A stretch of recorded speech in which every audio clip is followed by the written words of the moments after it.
Prabu Brawijaya pun tampak duduk di atas singgasananya dan didampingi oleh permaisuri dan putrinya, Dyah Ayu Pusparani. Para pengawal menyiapkan alat sayembara, yaitu busur Kiai Garuda. Ya, terus maju aja ke depan. Ya, ini mau penampilan Busura dengan Dewi Kini Suci.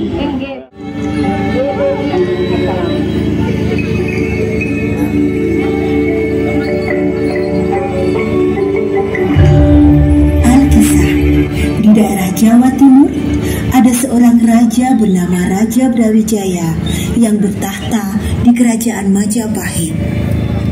Sang Prabu mempunyai seorang putri yang cantik jelita bernama Dyah Ayu Pusparani.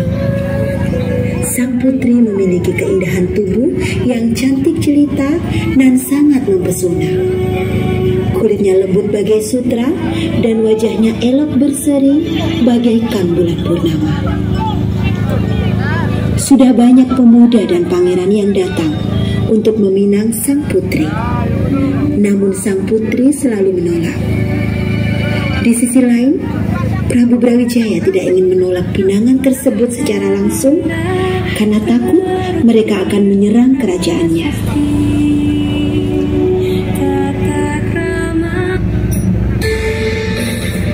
Sang Prabu mulai gundah memikirkan masa depan putri sematawayang tercinta dan kerajaannya.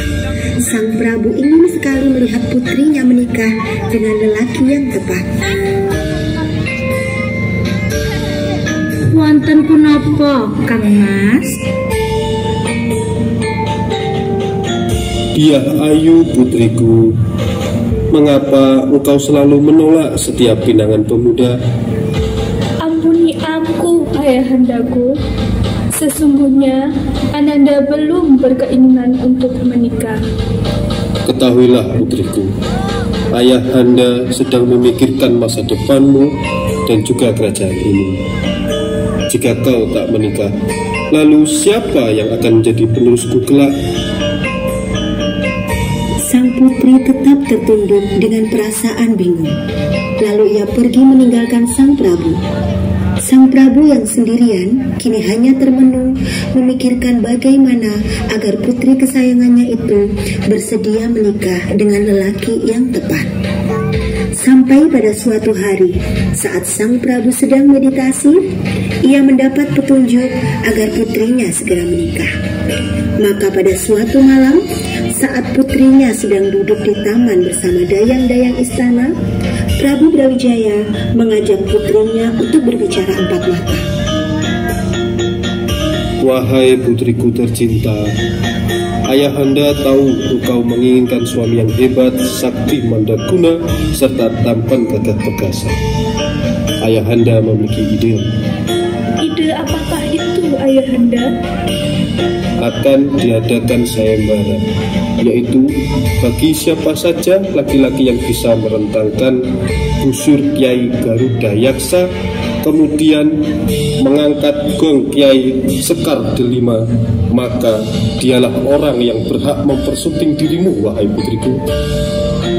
Mendengar hal tersebut, sang putri sungguh terkejut, namun tidak berani menolak maupun melawan permintaan sang ayah. Putri pun menyanggupinya. Senika dawuh, ayahanda. Sang Prabu memerintahkan para pengawalnya untuk menyampaikan pengumuman tersebut kepada seluruh rakyatnya, termasuk kepada para raja dan pangeran dari kerajaan-kerajaan di sekitar Majapahit. Rakyatku yang berbahagia, pengumuman. Baginda Raja Brawijaya hendak mengadakan sayembara. Barang siapa yang berhasil mengangkat gong Kiai Sekar Delima dan merentangkan busur Kiai Garuda Yaksa, maka akan dinikahkan dengan putri Dyah Ayu Pusparani. Hari berganti hari, sang putri menjadi bingung dengan keputusan tersebut. Ia sering merenung, berharap bahwa kelak suaminya adalah orang yang hebat dan sesuai keinginannya. Walaupun sang putri mengetahui bahwa busur Kiai Garudayaksa dan gong Kiai Sekar Delima adalah pusaka yang memiliki kekuatan dahsyat, sehingga pemenangnya pasti bukan sembarang orang. Tetapi entah mengapa hatinya merasa resah.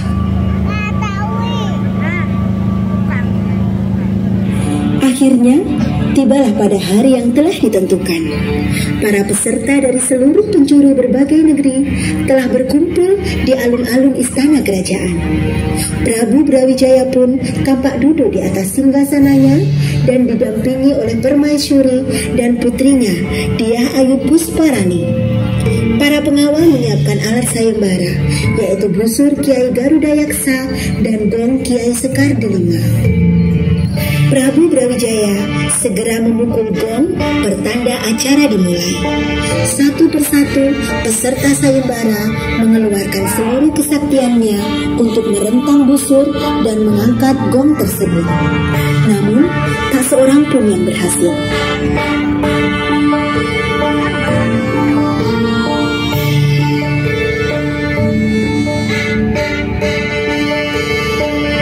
Prabu Brawijaya mulai gelisah karena takut tidak ada laki-laki yang mampu memenangkan sayembara ini.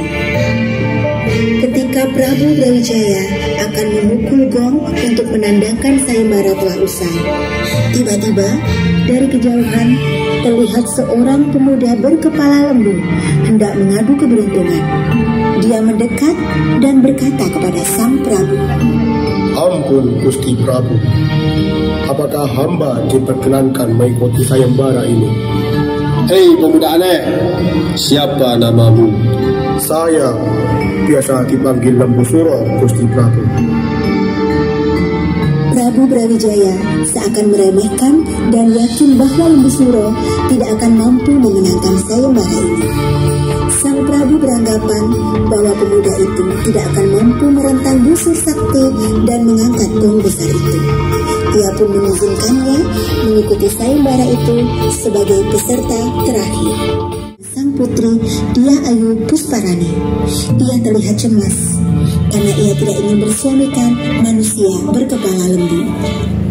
Ketika Lembu Suro menghampiri gong Sekar Delima, semua yang hadir tampak tegang, terutama sang putri. Ia sangat berharap agar Lembu Suro gagal pada